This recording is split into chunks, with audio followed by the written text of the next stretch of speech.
Good morning, everybody, and thank you so much for being here today. Teach for LA conference, and we are in a wonderful session here this morning, strategies for talking about race with young children. My name is Elmida Baghdaserians, and I'm a faculty member at Los Angeles Valley College. Here with me, I have my amazing, beautiful, wonderful, smart, techie colleague, Miss Kisha, PW champion. Miss Kisha, you want to say hello? Good morning, everybody. Happy Wednesday. Thanks for joining us, and I'm looking forward to spending the next 60 minutes with you. Excellent. Thank you so much, and thank you for being here, everyone. I would like to begin with sharing with you the presentation description. And because of the topic that we're going to be covering today, and really the importance of talking about race in a classroom with young children, with children of all ages, to be honest here, racial dynamics, disparities, and divisions permeate our society, communities, schools, and classrooms. Systematic racism is so deeply rooted in our history, culture, and institutions that there is no escaping it. Visible or not, its impacts are ever present. Educators need to be prepared to have open and honest conversations about race in their classrooms. This workshop will review strategies educators can use to facilitate conversations about race and racism with young children ages 0 to 8. Thank you. So today we'd like you to just take a moment, and we've set up some guidelines for you that we ourselves have utilized in the past and that we gained from our friends at the University of South Carolina. So please feel free to read through them. I'm going to highlight just a few of them since we have just those 57 minutes left, which is going to go like a blink. One of the things we really encourage people to think about is to listen respectfully to different perspectives and experiences. We all come from different experiences. We come from our different homes, our different families, our cultures, our races, and so on. It's so important to really have that listening of our whole body, our mind, and our souls. The other thing we want you to think about is understand that discomfort is part of the process. We actually welcome discomfort, and we ask that you tolerate some discomfort in that this is a part of the growing process. I like to share with my students and with people that if you're not feeling discomfort, then you might want to think about, am I really growing in the way I want to grow? And then finally, I'll just share the last one is on behalf of children, try to remain as open as possible. And thank you for joining us. We're going to have a short video. We feel like this is going to be able to kickstart the conversation, and that's coming up next. Excellent. Thank you so much for that opening, Ms. Kisha. And here is our video. I just hope that you can all see it Right now. Oh. It went away. Yeah.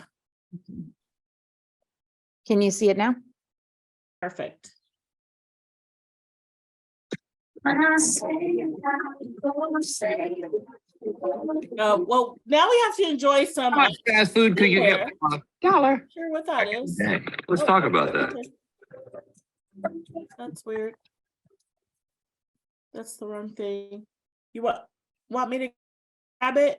Good mythical morning. Yeah, I don't know why we're Today here. we're talking. Yeah. Let me share my screen. Yes, Put $1 please. I down. don't know My what shirt happened. Go and ahead my- and close them. Oh, see, that's a dance, kind of a wiggle. Today we're talking inflation. In 2022 alone, the price of basic grocery Yeah, items sure. increased We can still 12%. hear that, What? Amita. And have you noticed what's happened in What was fast that? food? We price? can still hear your screen, love. Yeah, I can't get it to stop for some And reason. that makes you wonder. Okay. Okay, X'd I out. got it. You got it? 30, even All right, 40. here we go. Sorry about that, everyone. It's all good. When we practiced it, it was much smoother, I promise. Yes. Can everybody see my screen? A thumbs up if you can see my screen. Yes. Awesome.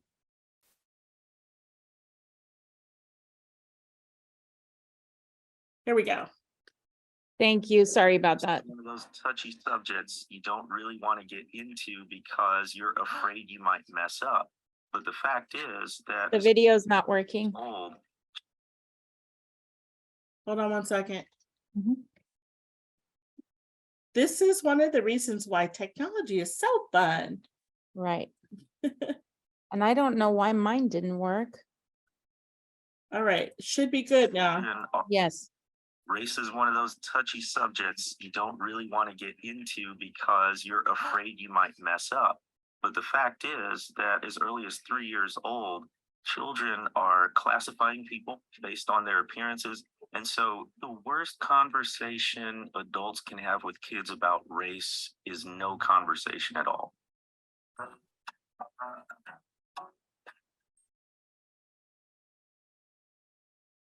Talking to kids about race needs to happen early, often, and honestly. Saying honestly, yeah, people are different, cultures are different, but that's a good thing. How boring would it be to have a crayon box that all had the same color? There are so many ways to approach racial conversations. You can use Dr. Seuss books, you can use any sort of pop culture reference. There are many, many movies, animated movies especially, that form a good entryway. So it's helpful, especially as a parent, to watch the movie beforehand maybe, or read a plot summary and say, well, what's happening here? Or look at all the other princesses. What do you notice about them? Do you think anyone can be a princess? Do they have to have a certain skin color or look a certain way? And it's usually good to sort of stop along the way, pause 2 or 3 times strategically, and bring up this conversation. Kids, just like adults, don't just respond to words. So this isn't just quote unquote talking to your kids about race. This is actually experiential learning that we need to do. I remember taking a class to the Lorraine Motel where Dr. King was assassinated. And when young people see that, that impacts them. And then we can use that experience, that hands-on, visceral encounter with race and racism to have a much more substantive conversation, and it feels different. And you can do that in your own local city. There are historical markers, those signs you pass all the time and never read. Stop and read them one day. See what they say happened there. See if you recognize the names, or if you don't, go and look them up. Utilize all the resources around you and make sure that you're not just talking to your kids about race and diversity and justice, but you're showing them why it's important. Racism is detrimental to the entire society, no matter if you're Black or white, Latino, Asian, Native, whomever. Everyone is impacted. And that's why we need to raise a generation of people that's going to turn around and try to change that momentum toward the tide of anti-racism and racial justice.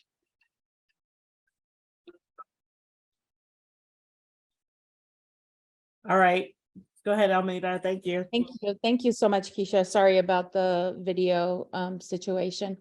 Sorry, everyone. Thank you for your attention. So there were so many great pointers in this short video that we just shared with you. I'm wondering if our attendees would be willing to maybe put 1 or 2 points in the chat about what they learned from the video.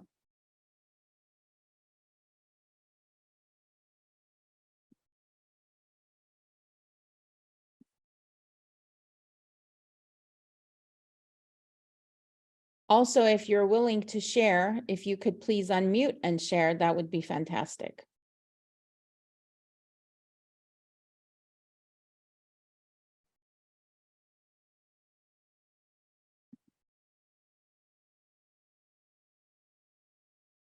Thank you, Valentine. Exactly. Children will learn about race whether or not you talk about it. There's no escaping it, right? Thank you for that. Thank you. Can use different things such as books or movies to talk about race and children. Yes. I felt like that was a really, I felt like that one was so simple that we overlook it. But I also went back to my own child and how I've been doing that since she was born, with books, with movies, with music. And I continue to do that, even so much so that now she's 12. She'll even start to say things before I even say it. Oh, Mom, I did notice that. I did notice that there was nobody that looks like us. I did notice that there was only girls doing this or boys doing that. Excellent points. Absolutely. Thank you. The worst conversation about race is not having a conversation at all. Absolutely. Absolutely.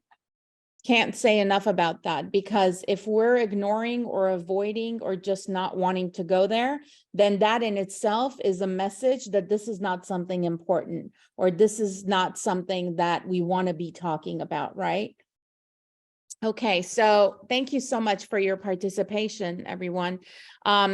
So some of the strategies that we like to recommend in the classroom, because as early childhood educators, Kisha and I, we've been in the field for many, many years, right? We didn't really talk about that earlier, but before I started teaching in higher education, I've been at Valley College for 22 years before getting into the position of teaching future teachers. I work directly with young children, and I've held many different types of positions, from preschool teacher to school age director, resource and referral agency, child development specialist, to working in a domestic violence shelter. And in every role that I held, I know I had experiences with children and families where there were opportunities to talk about differences.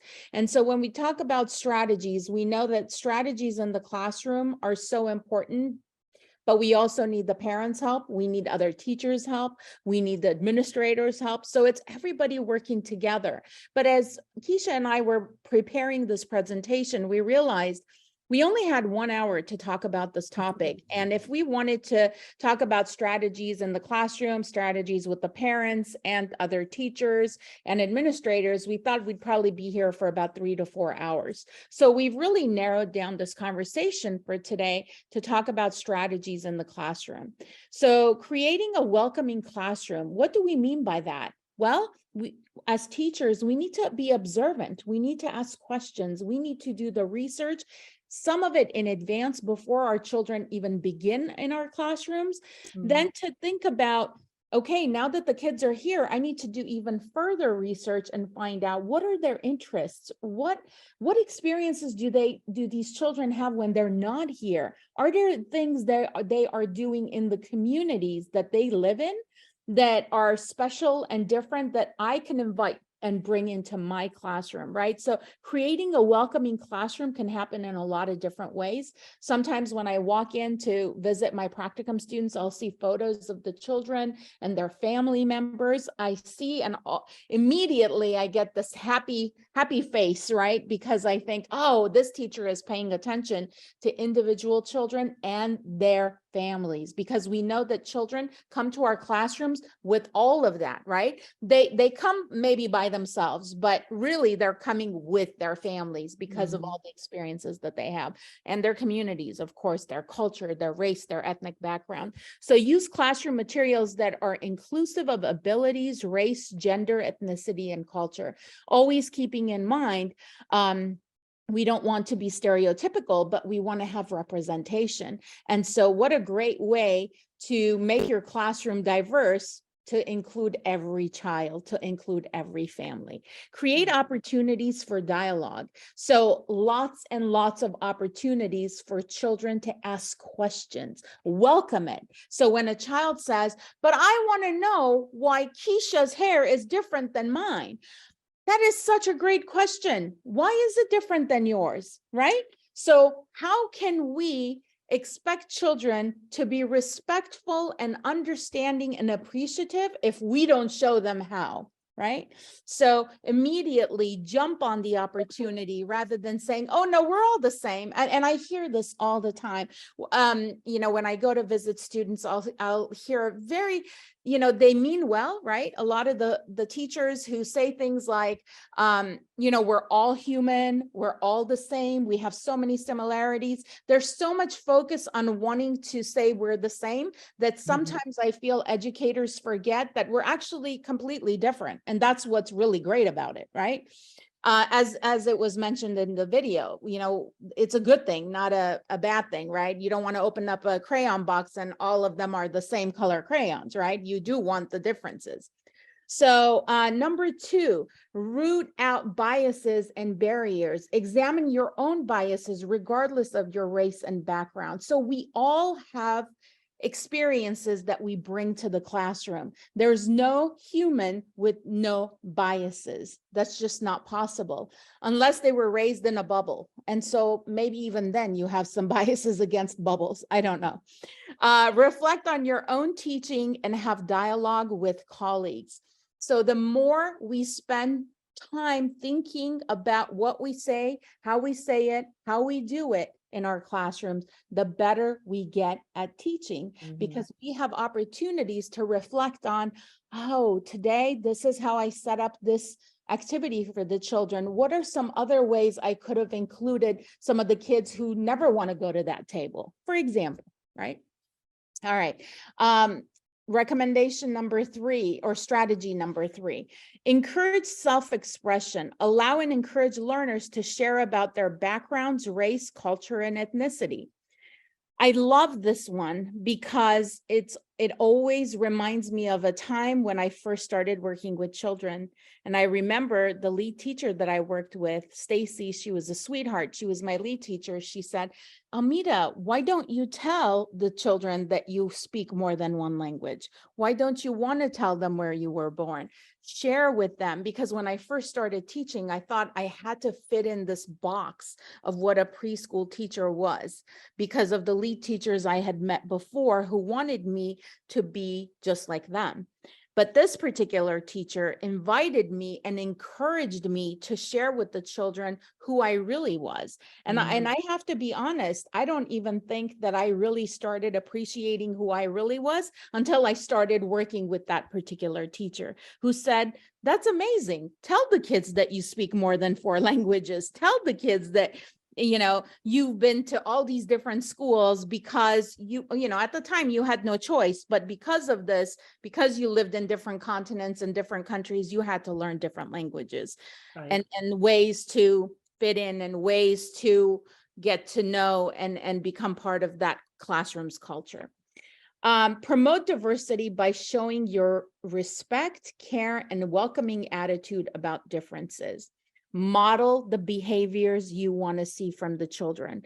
When parents walk in, maybe it's a surprise visit. Your reaction, your facial expression, your words, everything matters. I've even seen situations where a teacher is really flustered with a parent and they've made faces and the kids see it. The kids know. So right there, you're teaching them disrespect. Right there, you're teaching them you're not really willing to be flexible or work with people. So everything we say and do matters. Everything matters. Next slide. Absolutely. Thank you, Kisha. Yeah, got you. Be open yourself. Show your interest and open mind as a teacher and learner. Boy, I love this one. The way my children, my own children, 12 and 15, have learned to be respectful and loving towards people who are different from them are from watching my husband and I say things like, this weekend, we want to go to Little India in LA. Why? Because we want to get some food that we're not familiar with. Okay, we might like it, we might not like it, but we respect and appreciate different experiences. And I'm not saying every family has to do it that way, because we can all find creative ways to introduce our families to different experiences, right? But I feel like my children are very open, because even though I have a kid who's a very picky eater, she'll come and she'll say, well, I really like the bread. I didn't like the stew, but I really like the bread. Okay, Lily, that's awesome. Okay, so those experiences of exposure and openness has helped my children become open and accepting and loving, I feel. Be willing to share different dimensions of your own racial identity and cultural background. I mentioned about this earlier. As a teacher, when you model that you have appreciation for your identity, you have appreciation and respect for you where you come from. I remember I used to teach the children in my preschool class how to say Armenian words because that's my native language. Then you're showing the children how much respect you have for where you come from. And that's a beautiful thing because it's encouraging and it helps the children see you as a unique, beautiful, different person as well. Recommendation number 5 or strategy number 5, engage, don't avoid. This was mentioned in the video and we just can't say enough about this. No conversation is the worst thing you can do, right? So racism is perpetuated by silence. Don't avoid conversation and discuss with children, but encourage and create more opportunities to have dialogue. Sometimes you may find that some children are talking more freely and more openly about race. It may have to do with their previous experiences. It may have to do with the culture of their family life, right? Their home experiences. So it may take a little bit longer to get kids to feel absolutely comfortable. And sometimes you might even have children who come and say to you, my parents won't let me talk about race or racism because that's not a good thing. I'm not a racist. You know, sometimes kids say these things and as teachers, you might feel uncomfortable like, wait, we never said anyone is a racist. We're saying we want to talk about race. We want to talk about differences. So we need to be prepared as educators because I think that when you're creating opportunities for dialogue, you may be very surprised of certain things that you hear sometimes, right? And as teachers, how you react to those situations, how you behave in those situations will have a great effect on the children that you're working with. So welcoming ideas, welcoming opportunities to discuss, welcoming opportunities to talk about race and racism are what we're really recommending here. One of my favorite points, the colorblind approach is one that also promotes racism, allowing society to ignore the realities of life and experiences.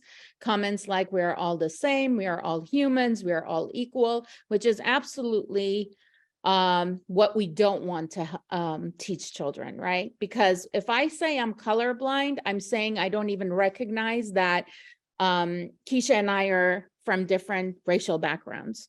And so I'm either ignoring or avoiding, or I just don't want to deal with it, Or right? you've decided to not see me at all. Right, right, absolutely. And so is that what we really want to teach children? I think back in the late 70s, when this terminology colorblind was used, people, or maybe even way before that too, I just remember reading about it in the 90s about, you know, in articles that a lot of multicultural education in schools were taught with this mentality of like, I'm colorblind. We are all, you know, the same and, you know, really wanting to be inclusive. But what that did is it made us not recognize and appreciate the differences, right? So it's kind of like that idea of like one size fits all. We're all the same, one size fits all, you know, I'm colorblind. So not recognizing and avoiding or ignoring the fact that we are different. And because we're different, our experiences are so different. If I may share a personal quick story here, I remember maybe not even too long ago, making a comment at a conference and saying something like, you know, as an immigrant, I've always felt very blessed and thankful that I was able to come to a country like America where I've been given opportunities for an education, for freedom, because if I was still living in Iran, I wouldn't have those opportunities as a woman. And I remember having to stop and think, in my experience, in my life, America and coming to America as an immigrant has been good to me. It doesn't mean that every immigrant who's come to America has had the same experience, right? And so, food for thought. Mhm. Strategy number 6, create opportunities for discussion. In a little bit in our slideshow, we have some examples of amazing toys, books. I'm sorry, not toys. I meant books. There are lots of toys. We could use photographs. All can help us create teachable moments in our classrooms, because if you want to create conversation, you could get these, opportunities by promoting it with these kinds of items, right? Use circle time to ask questions, allow children to ask questions freely and learn from one another. And we can learn with them, right? I think one of the best things a teacher can do is sit with children and say, I can't wait to hear your story. I can't wait to hear from you and learn from you. Because immediately what we're doing is messaging that every child's perspective and experience is important. Thank you. Okay, so let's go to strategy number 7. So strategy number 7 reminds us to talk about it. Talk about racism, talk about racial equity, inequalities, and so on. So we've been saying a lot about that. The video talks about it. You guys have probably been hearing about it everywhere, but what does it mean to really do that? How do those conversations happen? If you're one of the key things we learn and we talk about in child development is to be an observer. So when I just sit and I just am a beautiful piece of wallpaper or a piece of furniture in a classroom, and I just listen to the children, I hear things that I don't think ever happen, or I hear things that I didn't even realize children were saying. So sometimes when you just sit, you observe, you listen, you can hear the conversations about what conversations that children are happening. When we think about race, a lot of times we always think it has to be like a color issue or a gender issue or a particular thing. But a lot of these conversations happen organically through talking about fairness, talking about what's fair, talking about what's not fair.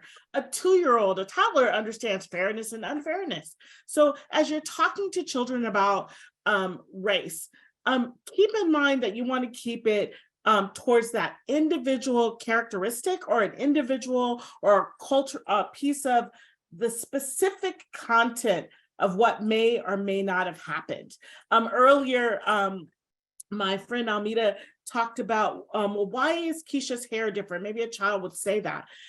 My daughter, even myself, when she was in preschool, she was 2 African-American children in her preschool that had a very diverse group of faculty, but not as, the children weren't as diverse.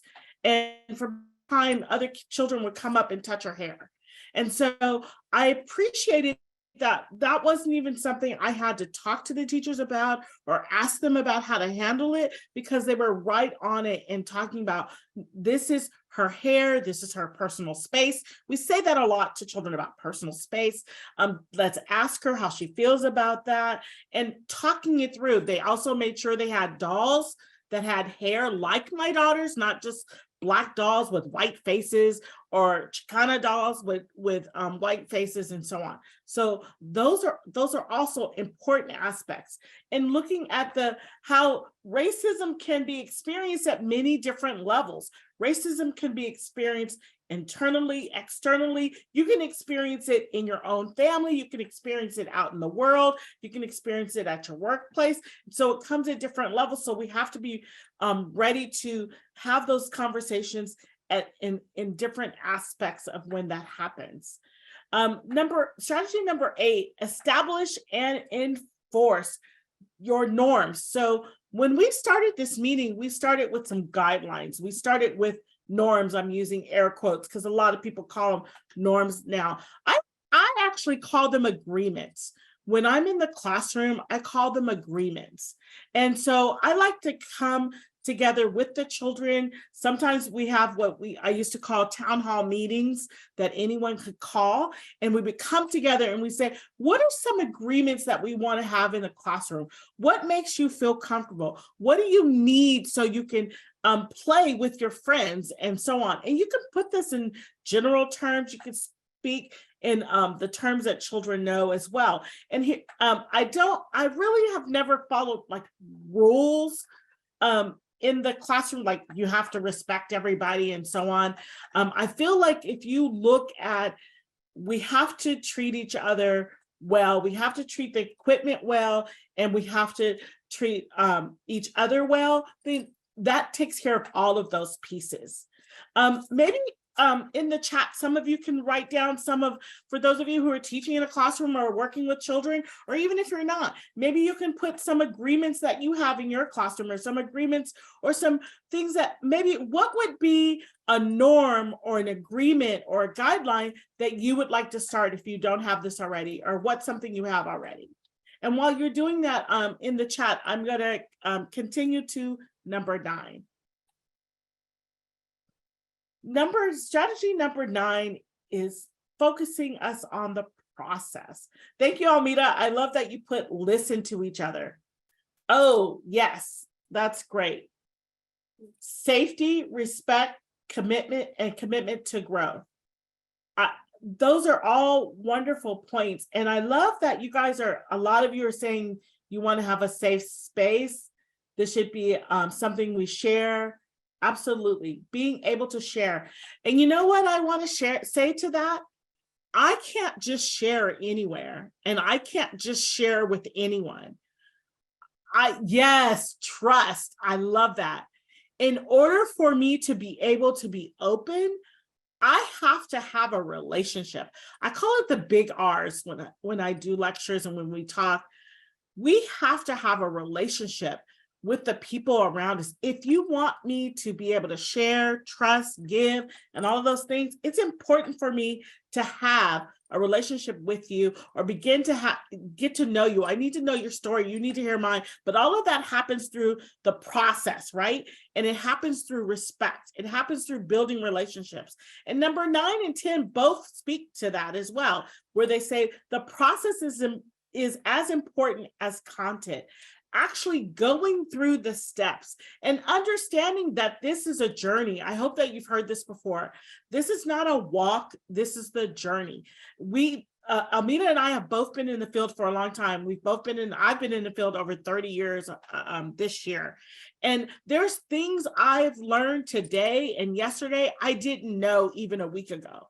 So you're always growing and learning and figuring things out. So I would encourage you to pay attention to what is being said, how it's being said, how you're saying it, and who's saying it, and continue to keep in mind about that nonverbal, the verbal, and so on. And then the number 10 is model your values and vision. It's important, and a lot of you have already started talking about it. You've already stated it. Being open to learn, trusting, being able to share. What kind of environment allows you to share? What do you need in the classroom? What do you need from your coworkers? What do you need from parents? As well as many of you also said about respect. You know, respect is a song, it's a movie, but it also, everyone measures respect differently. So what does that mean? So there's a lot of dialogue that needs to happen. So the next few slides, I'll cover this slide, and then Elmida's going to do the next couple. We already spoke about the colorblind, and this is one of my favorite visual spoken words. And if you like to take a picture of it, by all means, please do so. We really enjoy this one, but I wanted to highlight just a couple of phrases. And so these terms, although NAEYC has terms that they have sent out and been using, these terms came from NEA, the National Educational Association. And so we wanted to highlight some of these terms as because we felt like they were important. It's also important for you as where you are in your journey to make some decisions about what you believe to be true. And so having an understanding and a definition about anti-racism and how that's defined and what that looks like, or classism and what that looks like, will help you as you determine your own biases and as you determine where you want to go and what you want to build for yourself. Thank you so much. Thank you so much, Kisha. As you were sharing and you mentioned the key terms that we usually use through NAEYC, I had a copy of it, so I dropped it in the chat as a PDF so everyone can use that. But also, as you were sharing, I couldn't help but just think about what was said also in the video that really stood out to me before I go over the next terms. Talk about race early, often, and honestly, right? I just love that message, because a lot of times folks might say things like, oh, the kids are too young, they don't see, they don't know, they don't understand, it's too much for them. And I completely disagree. I know you do too, that the more we normalize talking about differences, the more comfortable our children get. And it's not only during special holidays or certain months out of the year that we start to recognize that we're different and special, but it becomes part of the integrated curriculum, which is the ultimate goal, I would say, for all educators. We want that, right? We want children to have awareness, to have knowledge and education all year round, not just certain times of the month, which goes back to the whole touristic right philosophy of like well, this is your month, you're Armenian, you live in Glendale, you get April 24th off from your school district. It's not enough, because I as an Armenian American, I want my children to know that their history matters. So now we have it in integrated in their curriculum too, which is amazing. So anyways, something to think about. So additionally, we thought that for this presentation, it would be nice for us to share with you additional terms too. Discrimination. Again, we know you know these terms and you use them all the time.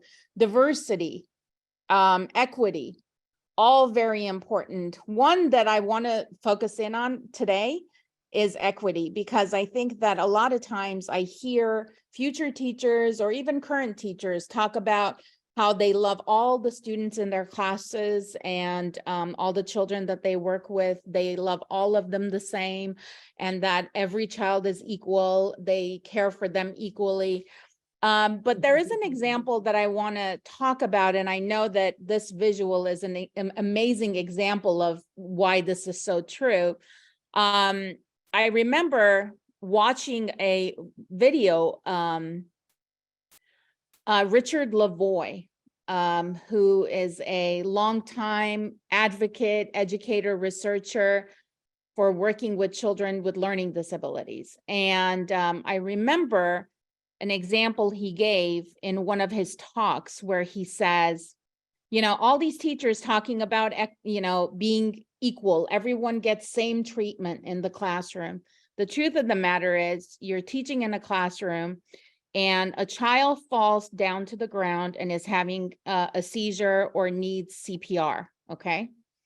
And you have, let's say, 20 kids in there, and only one is on the ground needing CPR. And you look around and you look at the kids and you say, well, I can't give this one kid CPR, because if I give the one kid CPR, then I have to give everybody CPR. And I can't possibly do that today, because there would be 20 kids needing CPR. And so I can't help this one child. So when we talk about equality or equity, that's the example that always comes to my mind. At that moment, the other 19 kids did not need you for CPR. Only one child needed you. Mhm. So it's possible that in your classroom that this could happen, right? There's a one child who needs extra support or additional support, as you can see here with the steps. And that's what we mean when we say equity. What does every child need to be successful, right? And for some, it may be additional time, additional help, additional support compared to their peers who might not need those things to be where you want them to be, right? So that's just an example that I wanted to talk about. Okay, next slide. Oh, my very favorite quote. Do the best you can until you know better. Then when you know better, you do better. This is a very important quote for me personally, because when I was 18 years old, I'm sorry, I'm going to share very personal information. I took my very first child development class, and it was CD1, growth and development. And the teacher was a very good teacher, very good professor who eventually became my mentor also. I took every class she offered. This is after having struggled year after year in school, by the way. I was starting to get A's in college and I couldn't believe it, right? But I was really engaged, and I remember learning about growth and development and parenting and strategies of working with children. I remember going home to my very hardworking mother, immigrant woman who came here and did not know the language, but had to work every single day of her life to support her young children in a new country. I remember getting very mad at my mom and saying things like, I can't believe you said those things to me. Now I know that that was abuse, that you made me feel guilty, because they would always say, well, you better do good, you better do this, you better do that, because we left the country, we came here for you, so you can have an education, you can have a good future. I remember being very upset with my mother because of her. She raised me the way she was parented by her own mother. But her mother and her life was under different circumstances. Here she was in a country with my dad, not knowing and not trusting, right? You mentioned the word trust earlier, Kisha, so important. Not trusting anyone, not even your school, the school that they're sending their kid to. And I remember saying to my mom, I can't believe you said those things to me. That's child abuse. You abused me. You emotionally hurt me. I remember getting so upset with her and crying. And then I remember my mother started crying. She said, I'm so sorry. I didn't mean to hurt you. We just want the best for you and your brother. And I remember after many hours of cries, coming to a place eventually of forgiveness, because I knew that in my heart, my mother was doing all of those things to protect me, to support me, to help me. And she was doing the best she could do. And we were finally in a place where I could say to her, I don't think that's a good way to do it. And I don't think that's healthy. So let me help you do better with my brother, who was still very young at the time. So do the best you can until you know better. Then when you know better, you do better. And so my family story is this, that, I was able to help my mother become the mother she actually always wanted to be. One who had an open relationship with her children, both kids, and do things to be supportive and not make your child feel guilty or bad, or, have negative feelings. So anyways, I just wanted to share that. So we've provided some resources for you. there that are here. I also have some other resources that I'll continue. These are the resources we used for the presentation today. I'll give you a moment if you'd like to take a picture of the slide. Also, there is a QR code on our next slides that you're welcome to, so that you can gain the information from the article, from the websites that we've used as well. I'll give it another 30 seconds, and then I want to actually go back because I don't know, we forgot to highlight that QR code on that one. Okay, I'm gonna move us back for just a minute. Oh, sorry. Actually, right here. I don't know if you saw it, but here's a QR code. I'm so proud of myself, and I think sometimes we need to take these personal victories. I figured out how to put QR codes into PowerPoints. This is my second PowerPoint that I put a QR code in, and I hope that maybe you guys can see if it works for me. But the resources in the article that Elmida and I read, and which inspired us to share these 10 strategies from you, is in that QR code. Yay, I love it. Thank you for letting me know. I just tried it out and it worked. Awesome. I was just saying yesterday, I've been doing some coaching at my friend's school. I'm going to go back now. And I was just saying yesterday to some of the teachers, it's the little things in life that make you happy. Sometimes you just need these little glimmers of something like that, like the QR code worked. Perfect. So here's our list. As you can see on that other page, we also had some, but I would say if someone came up to us and said, give your top 10 children's books, it was hard to just have this one page. But between myself and my good friend Elmida, here's our top favorite children's books that we believe every classroom should have. It opens up conversations in your large group time, conversations amongst you, your teaching staff, the parents, etc. Many of them you can probably find your own personal journeys and speak about them. Many of them are, they're all preschool for sure. Some you may need to tweak for some twos, but all of them just very wonderful. Of course, that QR code should lead you. Oh, can someone post a link in the chat? Yes, for sure. Would you post the link in the chat for the article, Elmida, for us? Absolutely. Thank you for asking for that. Awesome. So this QR code also leads you to several books. I believe it's over 40 books or 50 books. But we wanted to give you our top 10. And so Elmida's going to put that in the chat while she's doing that. And if you haven't gotten that. I also wanted to share with you, so we, you could probably tell we are spoken word people. One of the things I'll just share before I share this really quickly. One of the passions I would say I have, and one of the things we want to encourage you to do as you go through your process, and as you think about the teacher you always wanted and the teacher you needed, which those words come from Babas.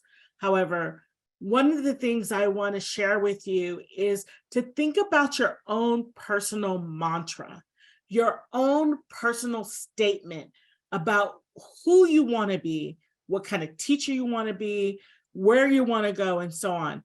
One of Elmida shared hers. This is one of my favorite spoken words. And James Baldwin, who was an advocate, who was an awesome artist, and so on. If you don't know who he is, I would highly recommend you look him up, as well as Maya Angelou, who she shared as well. But one of the things he says and has stated is, not everything that is faced can be changed. And we're seeing that. You might have experienced that in your life.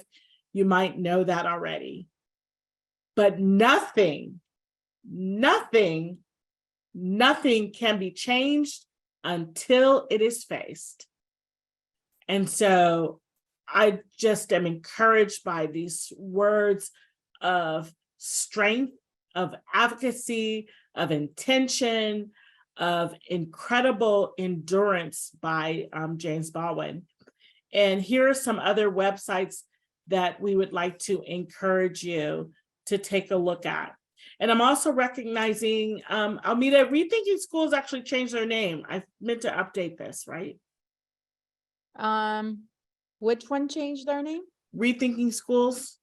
Oh, I'm not aware of. the Okay, change. maybe they didn't. Maybe I'm having a flashback to something else.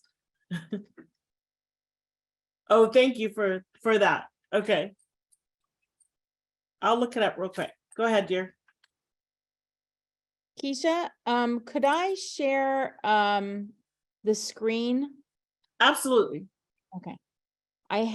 Remember the resource that we found on Teaching for Change? I wanted to really Perfect. quickly, I don't know if I can make You it should work. be able to do it now. Yeah, let me just. Perfect. So one of the, we're always researching and wanting to learn more about what's available. I don't know if you all can see my screen. We can. Excellent. So diversity in children's books 2018, look at the stats here. Yes. Out of 3,134 books that were researched or were published in 2018, look at the graphics. 50% representation white, 27% animals, 10% African American, 7% Asian Pacific Islander, Latinx, 5% Latinx, 1% American Indian First Nation individuals. Isn't that fascinating? And so, Sad, but fascinating. yeah. We were able to find this. I want to pull up the website. Oh, I was just getting it for you. Go ahead. Oh, okay, perfect. Go for it. Go ahead, This dear. social justice one, Mm-hmm. put it in the chat or, I'll put it in there for you. okay. If you want to show it on the screen, I don't have it readily available. It's the same one you have. It's the same one you just showed. Oh, okay, okay. There we go. So the link I just put in the chat is the from Social Justice Books, Teaching for a Change project. Is the what Elmida just shared with you about the children's books and the graphics. She also put in the NEA.org strategies as well, and they have a guidebook and other pieces of information that we would love to share with you. Yep. And here's the website. Yes. So social justice books, lots of great recommendations for books, but also can you all see my screen? Yes. Okay, great. One of my favorite resources is Guide for Selecting Anti-Biased Children's Books by Louise Derman Sparks. And I'm going to click on that and hopefully you all can see. Yes. Okay. Not only recommended books, but also what to look for in children's books, because remember, we don't want to create further stereotypes and discriminate as we try to teach children about differences. This is one of my favorite books, actually, A Chair for My Mother. Such a sweet story. Yeah. Maybe our next conversation should be what to do with those books, because a lot of times people ask me, well, Kisha, what should I do with the books that aren't appropriate? And so I will tell you, you shouldn't throw them away. There's some things that we can do, and there's some things I think we should encourage people to do about them. Some of them you might want to put to the side and and have some conversations around. The other thing I'll mention too is Banned Book Week comes up in September, I believe. And it just so happens that many of the books that we're talking about are on the banned book list. So I think that might be our next conversation with this group or another group, Elmida. Yes, let's do that. Yeah. We have 4 minutes left. Do you want to do your surprise? Absolutely. So we thought that as we end this beautiful session with all of you, actually, should we do Q&A before we do the? Oh, we should. Okay, sorry. I almost forgot that in my earlier session too. If anyone has a question, please feel free, or even a comment, although you guys have been talking to us in the chat the whole time and we love it. Please feel free to put something in as you do that, and or if you'd like to unmic yourself in the next couple of minutes, and then we will have time for the little surprise too.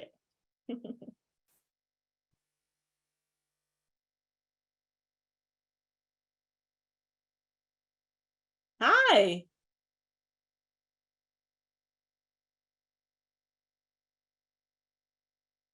Oh, great. Any recommendations for high school students? Oh, absolutely. Thank you for asking about that. As you know, we like the Kenda's book. I actually, believe it or not, Angela, I read children's books to my college students. Elmida does too. I feel like, number one, it gives them an opportunity to see quality books, and it also allows them to open up conversations in a way that sometimes adult chapter books and other books don't. So I would recommend that as well.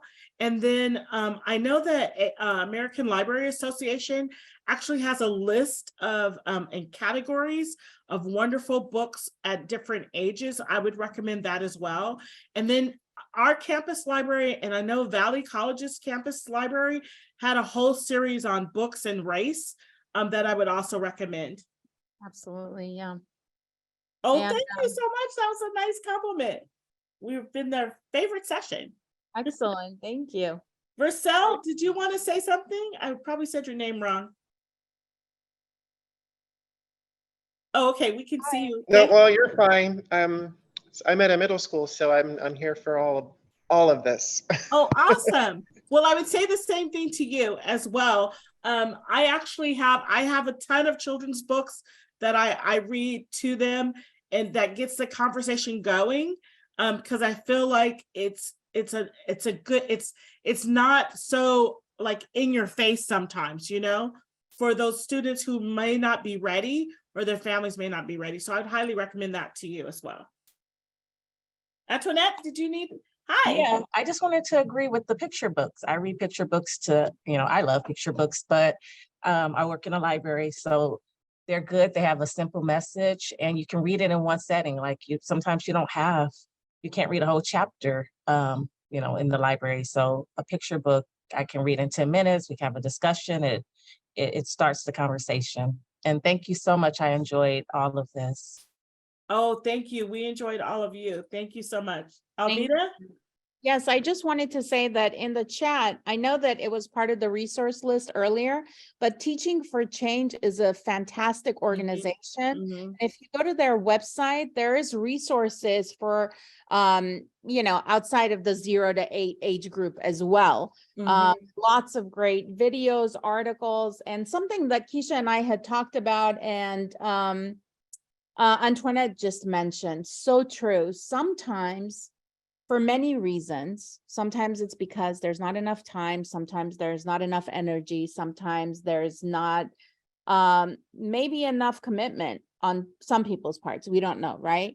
Having a short book or a article or a poster or just one piece of handout could make the difference in talking about topics that may be uncomfortable for some folks. And so we want to take advantage of all of that, right? Maybe a short 2-minute YouTube video is going to do the work. And so just wanted to mention that, but Teaching for Change is one of my very favorite organizations, and their website has a ton of information. So please check it out. Thank you. I also dropped in Rethinking Schools. It is still Rethinking Schools. Oh, good. Oh, good. So Okay. they have, and they lean, Rethinking Schools leans to middle and high school. Excellent. Thank you. So should we do our surprise now? Yes, before you go, you'll want to hang out for a second. Okay, so because everything that we do and we care about, we love, I would like to invite our attendees to put the first 3 to put the word love in the chat will be the winners of our beautiful books that we want to give away. We already have winners. I know already. Thank Okay. you. Oh my Kisha, gosh. do you want to shout out the winners? Yes, I see Seth, Antoinette, and is it Ruby Silla? I'm sorry, I did not say your name correctly. You can call me Ruby only. Ruby. Okay, we're going to have a conversation about not changing your name to make it convenient for other people, Ruby. Even though Kisha is a very popular name and there's a lot of actresses and rappers with that name, my name was hard for my teachers to say, and I refused to change it for anybody. So much so that Mr. Wardle, my science teacher, gave me 16 absences in my high school class because I got tired of him saying Kisha. And when my parents got my report card that showed 16 absences and I got in trouble, I said, but Kisha wasn't a student in his classroom. And so Kisha was not there today. And now it's Ruby Sela. Ruby Sela, thank you so much. It's beautiful. I love that. One of my assignments is, where does your name come from? So you guys have to take a class from one of us so we can do that assignment together. Yes. So we have our winners, right? Yes, we do. And I'm gonna put Stella, Antoinette, and Seth. Thank you so much. Although all of you, here's hugs and kisses for all of you, because you all deserve something from us. absolutely. So I put my email address in the chat. For those of you whose names were called, please go ahead and send me an email with your name, last name, and your mailing address, and I will get those books out to you today. And I believe Antoinette actually was in my 9 o'clock, and she Yes, I this did. book. Thank you. You know what? Is on it. I love it. Can I add real quick back Please. to the books, just because I work in the library Yes, and please. working in a school, picture books are so great because I work at a school that they're not on their reading level. So some of that stuff goes over their heads and they don't want to read it. They're not even interested in grabbing it. So just me having a picture book, even in high school, because we have high schoolers that aren't on their reading level or may not comprehend. So that just is my little take on picture books because I love them so much. Awesome. Thank you. You know what? That's a great thing. Absolutely. I love it. Yes. Thank you so much, everyone. Thank you for having us. We look forward to see you guys hopefully in the future or for the next conference. And pardon me, I will also put in my information in the chat. I realized we didn't show the last page, but if you want to reach out to us, please feel free to do so. And everybody have a blessed and wonderful day and enjoy the rest of the conference. Thank you. Kisha, always fun to present with you. Thank you. My pleasure, my love. Thank you. Thank you, everybody, for coming. Thanks, everybody. Have a wonderful